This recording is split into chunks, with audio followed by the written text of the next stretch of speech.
Have you ever found yourself trapped in a gilded cage of expectations, constantly striving to be the good one, only to feel an inexplicable hollowness despite every external affirmation?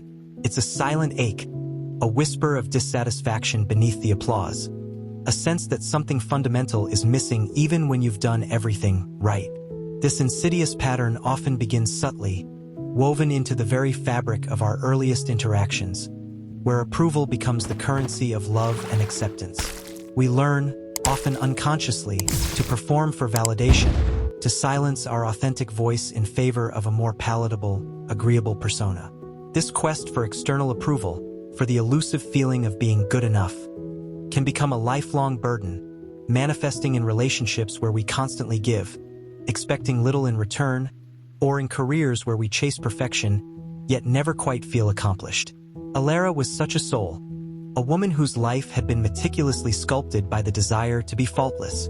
From childhood, she was the quiet, compliant daughter, the one who always aced her exams, never caused a fuss, and dutifully attended to her younger siblings. Her parents, well-meaning though burdened by their own unspoken anxieties, showered her with praise for her obedience and academic prowess, inadvertently cementing the belief that her worth was contingent upon her flawless performance. She internalized this script so deeply that it became her operating system, a silent command driving every decision. In school, she was the dependable friend, the one who always listened, offered comfort, and rarely asked for anything in return. Her colleagues admired her diligence and unwavering commitment. Her partners lauded her selflessness and understanding. Yet, beneath the surface of this meticulously constructed life, a subtle tremor of discontent vibrated. It was a faint dissonance, like a single off-key note in an otherwise perfect symphony. Her most significant relationship, with a charismatic but self-absorbed artist named Julian, perfectly mirrored this internal dynamic. Julian was a whirlwind of creative energy, his life a chaotic masterpiece. Alara, in turn, became his anchor, his muse, his silent supporter. She managed his appointments, organized his studio, proofread his proposals, and often, without a second thought, put his needs and desires above her own. She cooked his favorite meals, even when she was exhausted. She canceled her plans to accommodate his spontaneous whims. She listened for hours to his artistic dilemmas, offering unwavering encouragement. Julian, captivated by her unwavering support, often told her, "You're the best thing that's ever happened to me, Alara. You're just so good." And each time he uttered those words, a fleeting warmth would spread through her, quickly followed by the familiar chill of inadequacy. Was she truly good, or merely useful? Was she loved for who she was, or for what she provided? One crisp autumn evening, after a particularly grueling week of managing Julian's exhibition launch, Alara found herself alone in their quiet apartment. Julian was celebrating his success with his artist friends, and she, true to her nature, had insisted he go, assuring him she had some things to catch up on. As the silence deepened, a question, unbidden and sharp, pierced the carefully constructed facade of her contentment. "What about me?" She wandered into his studio, a space usually off-limits to her careful touch, a sanctuary for his expansive creative spirit. Scattered across his workbench were sketches, half-finished canvases, and a small, worn journal. Curiosity, a rare and rebellious emotion, prompted her to pick it up. Flipping through the pages, she saw snippets of poems, observations, and profound reflections on art and life. Then, a particular entry caught her eye, dated just a few weeks prior. "Alara is a marvel. She anticipates my every need, a true embodiment of unwavering support. Without her, I doubt I could achieve half of what I do. She's the perfect companion for an artist like me, so giving, so adaptable, so uncomplicated." The words, though seemingly complimentary, struck her with the force of a physical blow. Uncomplicated. It was a descriptor that stripped away her complexities, her desires, her very essence, reducing her to a convenient accessory. In that moment, the gilded cage cracked. The familiar narrative of being the good one splintered, revealing the raw, aching wound beneath. It wasn't praise. It was an acknowledgement of her utility, a testament to her perfected self-effacement. A wave of profound sadness washed over her, followed by a fierce, unfamiliar anger. All those years, all that effort, all that self-sacrifice. For what? To be seen as uncomplicated? It felt like a betrayal, not by Julian, but by the very script she had so diligently followed. The emotional atmosphere in the room shifted, from the quiet contentment she had feigned to a tempest of disillusionment. She saw, with stark clarity, how her constant striving for goodness had not led to genuine connection or profound fulfillment, but to an invisible prison built brick by brick from her own self-denial. The truth began to unfurl itself. Her relentless pursuit of being the good one was a desperate attempt to avoid rejection, a deeply ingrained fear stemming from early experiences where her authentic expressions might have been met with disapproval or indifference. This unconscious defense mechanism, while appearing altruistic, was a form of self-abandonment. She had become a master of mirroring, reflecting back what she perceived others desired, rather than revealing the vibrant, sometimes messy, landscape of her true self. This profound insight, though painful, was also a liberating revelation. It was the first tremor of a deeper shift, the beginning of a journey not of external validation, but of internal liberation. The realization that her goodness was a performative act, a shadow of her true potential, marked a turning point. She had to learn to shed the skin of the good girl, to embrace the entirety of herself, even the parts that might be perceived as inconvenient or imperfect. This character, the perpetual good one, is often an archetype steeped in the shadow aspects of self-denial and the yearning for external validation. Driven by a deep-seated fear of abandonment or disapproval, such individuals subconsciously believe that their worth is conditional upon their ability to appease others.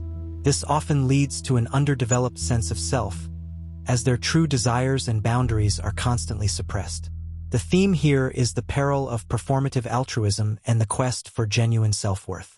Like a plant starved of sunlight, the individual's authentic self withers under the relentless pressure to conform to an external ideal.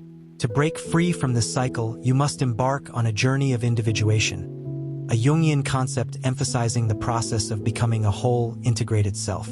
Begin by acknowledging the pain and resentment that arise from consistently putting others first. Practice shadow work by confronting the discomfort of setting boundaries and saying no. This is not about becoming selfish, but about reclaiming your inherent value. Recognize that your worth is intrinsic, not earned through perpetual sacrifice. Ask yourself, what would it feel like to truly prioritize your own needs and desires without guilt or apology? What would happen if you allowed yourself to be imperfect, flawed, and utterly human? The journey may feel uncomfortable, even rebellious, but it is the path to true liberation, leading you away from the empty pursuit of external approval and towards the profound richness of authentic self-acceptance. The subtle sting of being uncomplicated often gives way to a deeper, more pervasive feeling, the sense of being invisible unless you're actively serving someone else's narrative. It's the second facet of this gilded cage, the quiet erosion of your own identity as you become a supporting character in everyone else's play. This isn't just about external validation.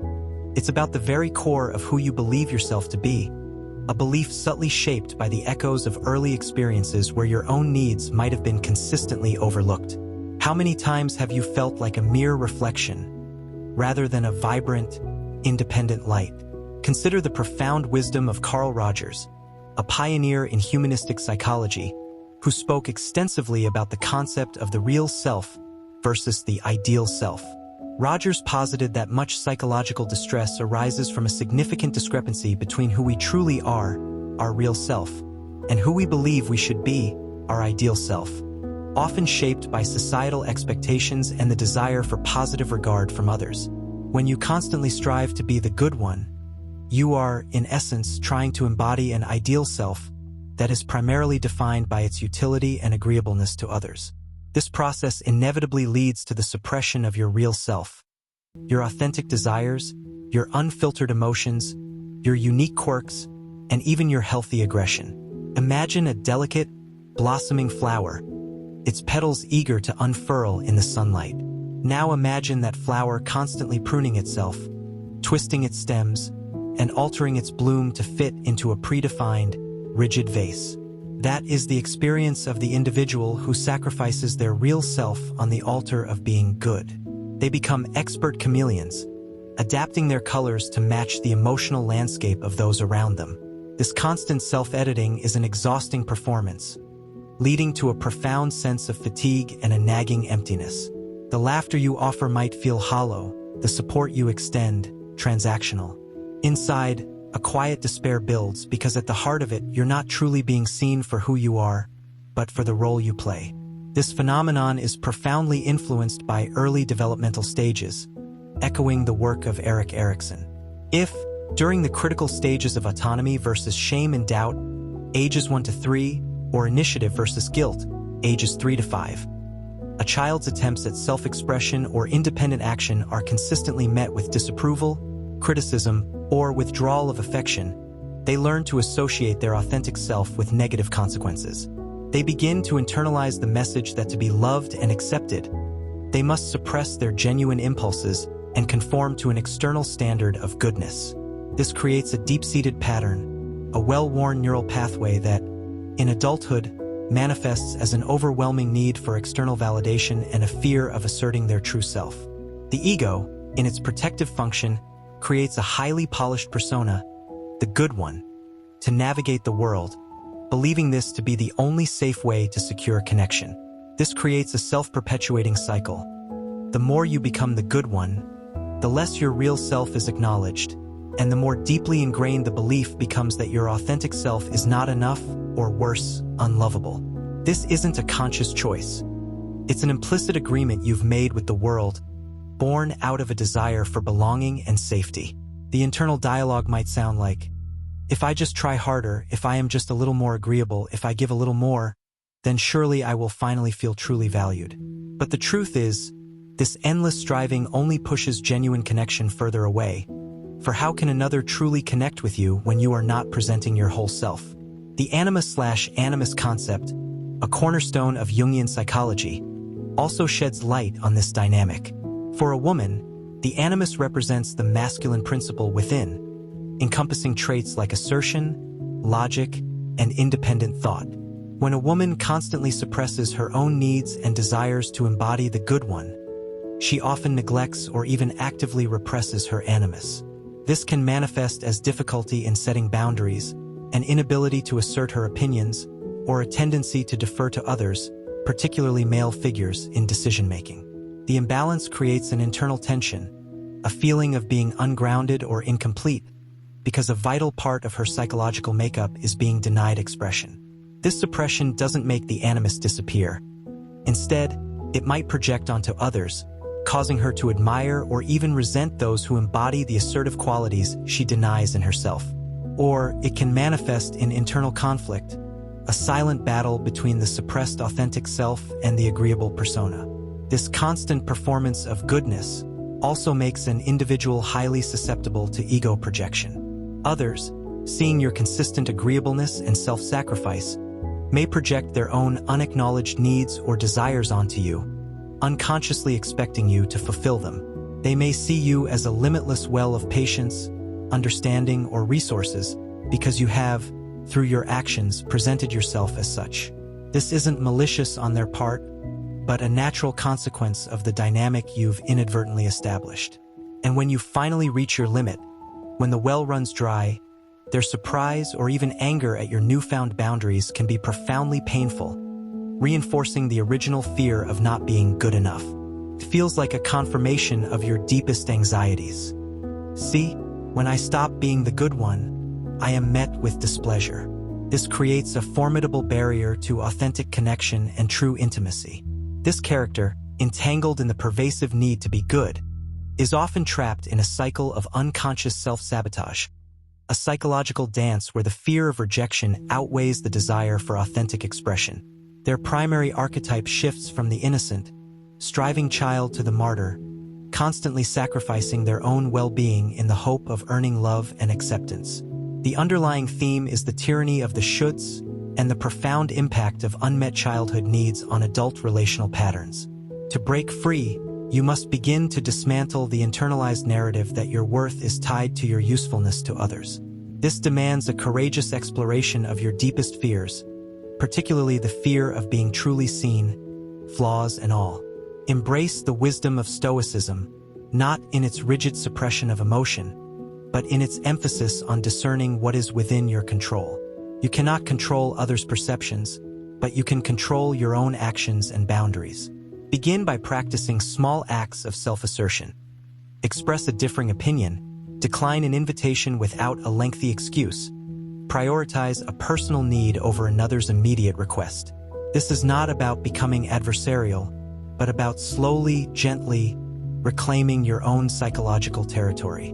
It's about building a solid sense of self-worth from the inside out, rather than desperately seeking it from external sources. Remember, the most profound connections are forged not in agreement, but in authentic presence, the willingness to show up as your whole, imperfect, magnificent self. The profound realization that being good enough never truly feels good enough ultimately leads to the most critical turning point, the internal revolution where you reclaim your authentic power. It's the journey from being a reactive echo of others' desires to becoming the deliberate architect of your own life.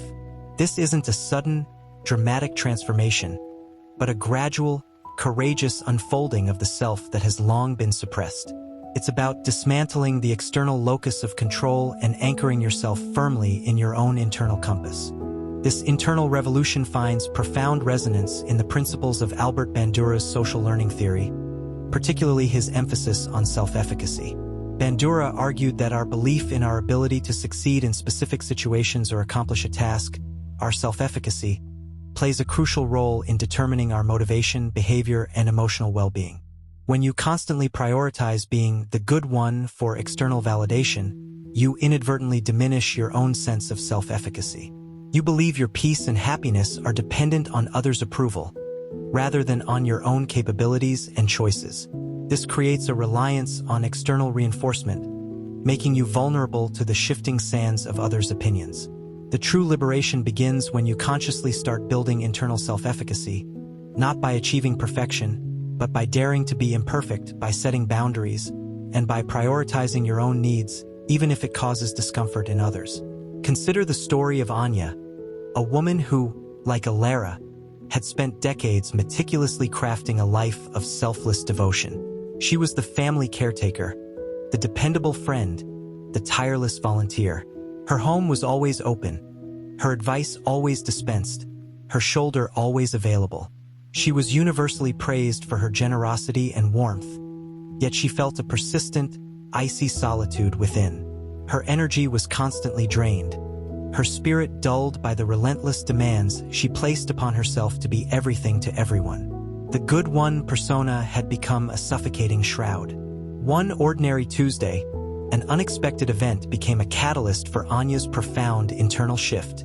Her beloved garden, a sanctuary she had painstakingly cultivated for years, was unexpectedly destroyed by a burst pipe from a neighbor's neglected property. For weeks, she had politely reminded her neighbor, Leo, about the leaking pipe, always with a smile, always downplaying the potential damage, not wanting to bother him. Leo, a charming but perpetually distracted man, had always promised to fix it, but never did. When Anya saw the devastation, the trampled roses, the flooded herbs, the uprooted saplings, a visceral, unfamiliar wave of fury surged through her. It wasn't the quiet disappointment she usually felt. It was a roaring indignation. "This is unacceptable, Leo," she found herself shouting, her voice trembling not from fear, but from raw, unleashed emotion. Leo, startled, stammered apologies, but Anya cut him off. "I told you repeatedly about this pipe. You dismissed my concerns. My garden, my peace, my hard work are now ruined because you couldn't be bothered." Her words, sharp and uncharacteristic, hung in the air. Leo, for the first time, saw not just the agreeable neighbor, but a woman ablaze with righteous anger. He offered to pay for everything profusely. Later that evening, the anger subsided, replaced by a profound sense of relief. It was unsettling yet exhilarating. For the first time in memory, She had expressed her unvarnished truth, without softening the blow, without concern for his feelings above her own. It felt terrifyingly vulnerable and astonishingly powerful. This was a direct confrontation with her own shadow, the part of herself that she had repressed, the part capable of anger, assertion, and self-preservation. This experience mirrored the minor climaxes that lead to a major plot twist. The destroyed garden wasn't just physical damage. It was a metaphorical destruction of the meticulously maintained facade of her goodness. This moment became Anya's turning point. She began to observe her own ingrained patterns. She noticed how she would automatically say yes, even when her body screamed no. She saw how she would internalize others' expectations as her own obligations. This self-observation, a form of active mindfulness, was the beginning of her true individuation journey. She started small. She told her sister she couldn't babysit on a weekend she had planned for herself. She politely declined to bake for a charity event when she felt overwhelmed. Each no felt like a small act of rebellion, each assertion of her own needs, a profound affirmation of her self-worth. There were moments of guilt, whispers of the old narrative, "You're being selfish. They won't like you anymore." But she held firm, reminding herself of the raw, empowering feeling that had coursed through her when she asserted herself with Leo. This process was deeply informed by the principles of William James's pragmatic psychology, particularly his emphasis on the practical consequences of our beliefs and actions. James believed that truth is not static but is made by the actions and experiences we undertake. For Anya, the truth of her own worth was no longer an abstract concept but was being actively made through her courageous new actions. Each boundary she set, each preference she stated, each moment she chose herself, solidified a new, empowering truth. I am worthy of my own time, energy, and consideration, simply because I exist. This shift from being driven by external validation to cultivating internal self-worth is the essence of true healing. It's not about becoming callous or indifferent to others, but about ensuring that your generosity springs from a place of genuine abundance, not desperate deficit. This character, now moving towards radical self-acceptance, is embodying the heroine's journey, a departure from the familiar, a confrontation with inner demons, and a return transformed. The theme here is the liberation from self-imposed prisons and the ascension to authentic self-sovereignty. You too stand at this precipice. The climax of this narrative arrives when you finally release the desperate grip on external validation, understanding that true peace is an inside job. It means embracing your entire spectrum of emotions, not just the good ones. It means allowing yourself to be disliked by some, for in that space you will find those who genuinely cherish your authentic self. This journey demands courage, for it means facing the fear that if you stop being the good one, you might be abandoned. But what if that abandonment creates the space for connections that are truly reciprocal, truly honoring? What if shedding the burden of perfection allows you to breathe, to expand, to finally feel alive? Practice meditation to quiet the external noise and listen to the whispers of your own intuition. Engage in yoga or walking to ground yourself in your physical presence, reclaiming your body as your own. Explore creative expression like drawing or journaling to uncover dormant parts of your psyche. Read works by Marcus Aurelius or Epictetus to cultivate a resilient inner citadel that is impervious to external praise or criticism. This is your rebirth, a quiet revolution of the soul. You are not meant to be a static, flawless statue, but a vibrant, evolving human being. Embrace your complexities, your contradictions, your magnificent imperfections. Allow your inner power to transform your perspective, shifting from anxious striving to joyful being. If this resonates with you, if you see yourself in this story, please leave a like, subscribe, and comment to let our channel feel from you. And if you know someone who needs this video, please send them this video as a necessary share. Thanks for watching. The end.